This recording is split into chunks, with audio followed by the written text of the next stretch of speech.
Hey everyone, I'm Tom from Sleep Foundation. We have a really interesting piece of sleep and fitness technology that we're talking about today. This is the whoopstrap. So I was first alerted to the whoopstrap by the owner of the gym where I work out. He described not only a strap that tracks his fitness and his heart rate, but it also tracks his sleep and his recovery. And I was at first kind of skeptical about the Whoop.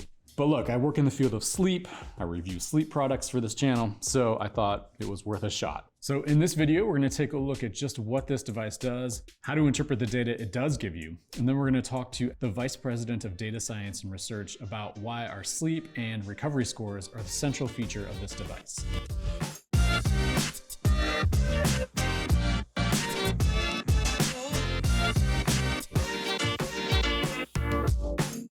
Whoop started in 2014 and it's based in Boston. That's a simple wearable strap that is comfortable to wear around your wrist, and it tracks things like your heart rate variability, and your respiratory rate, in addition to your sleep duration and your workouts. So this is definitely a fitness tracker, but it is also, if not more so, a sleep tracker. Now, there are a lot of devices on the market that of course track both your sleep and your fitness, but there's a unique emphasis in Whoop on your sleep and your recovery. So the more that I wore the Whoop and the more that I looked at the measurements of my sleep and my fitness, the more intrigued I got. I wanted to learn more about the kind of sensors that goes into developing a product like this. I also wanted to learn more about why Whoop was such a strong advocate for sleep.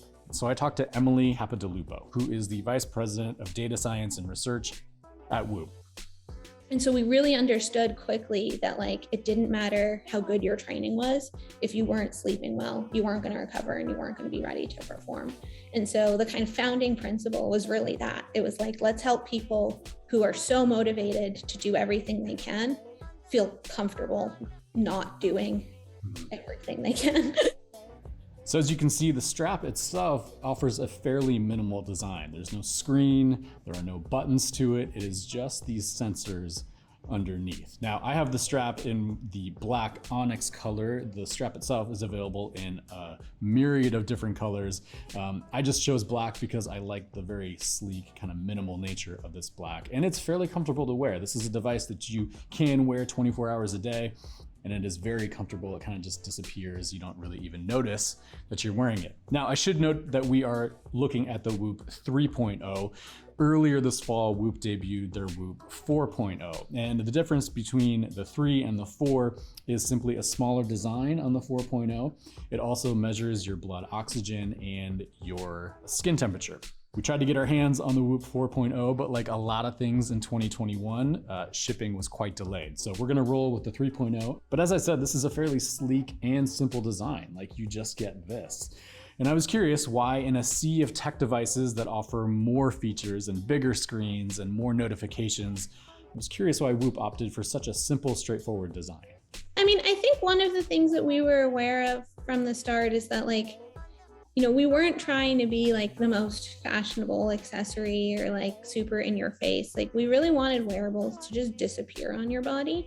We've optimized the shape of the lens on the bottom of the device, the exact wavelength of the LEDs we're using to get the heart rate, all these different things around optimizing for sleep, as well as how we utilize the hardware itself. So a lot of competitor devices have things like beautiful screens, and those things are very battery hungry. And so in order to not have 6-hour battery life, they put a lot of battery into the screen, and then they sample the heart rate less often. And so they have a lower resolution signal because it's a sort of, a feature on the side instead of a core of their product. We kind of do one thing and we do it really well.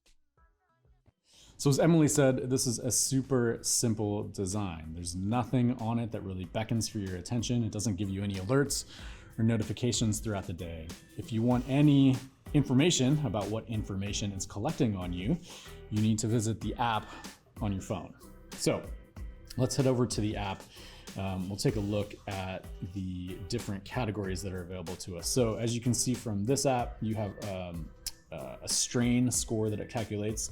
You can see that based on one activity today, I was at the gym earlier this morning, it gave me a strain score of 13.8. Now, that number doesn't mean a whole lot in the abstract, But once you have several days, maybe a week or two of strain built up, of activities built up, that number begins to look a little bit more contextual. I can tell that a 13.8 strain is actually quite a lot for me based on some of what I do. It also calculates your sleep score. Mine today, I slept fairly well last night, so it gave me a sleep score of 86%, which is calculated based on how much sleep the app and the strap thinks I need based on how much I actually got. It takes the strain score and the sleep score and it calculates a recovery score. So today, I'm sitting at about 96%.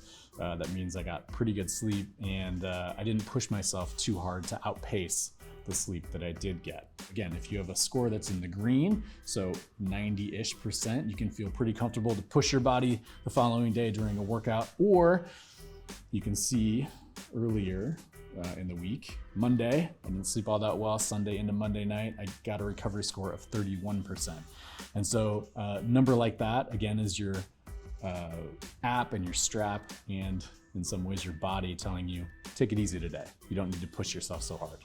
So with the Whoop, not only do you get a good sense for how you're sleeping on any given night, it also does a really good job of tracking you over the course of several months, or maybe even over the course of several years. So once you wake up in the morning, your strap will connect to the app on your phone and it'll calculate how well you slept. So if you take a look at how well I slept last night, thank you very much. I got 7 hours and 21 minutes of sleep last night, but notice that the app tracks your heart rate. It shows just how my heart rate adjusted and varied throughout the night. It also shows the different stages and how long I was in those different stages of sleep. Again, all of this data is collected in the strap and it spits out a recovery score. Now, my recovery score today is 96%. As we saw earlier, my recovery score on Monday was not quite that high. But again, this is meant to give you the idea of how well and how prepared your body is to take on strain for the day. So if you have a recovery score of 96% like this, you can be reasonably assured that you're rested, you're recovered, and you can hit your workout or whatever it is harder. If you have a recovery score like we saw on Monday, for me in the 30s, it's probably a good indication that you should maybe back off a little bit, take a rest day, or just do some lighter work. Now again, this goes to something that Emily said earlier. Whoop was designed to track this recovery. Whoop was designed to help you train smarter, not harder.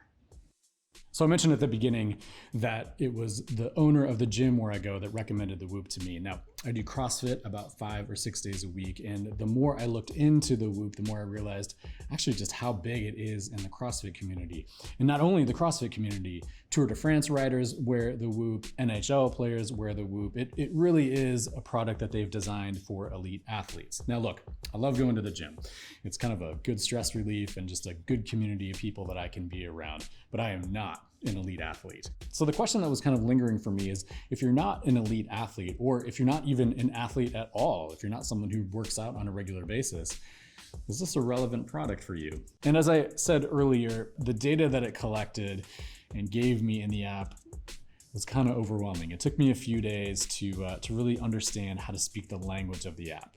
But once you do speak that language, once you kind of understand how it's calculating those scores and how it's giving you those scores, it becomes a really helpful tool to kind of understand your baseline of how your body responds to the environment, how your body responds to different stimuli.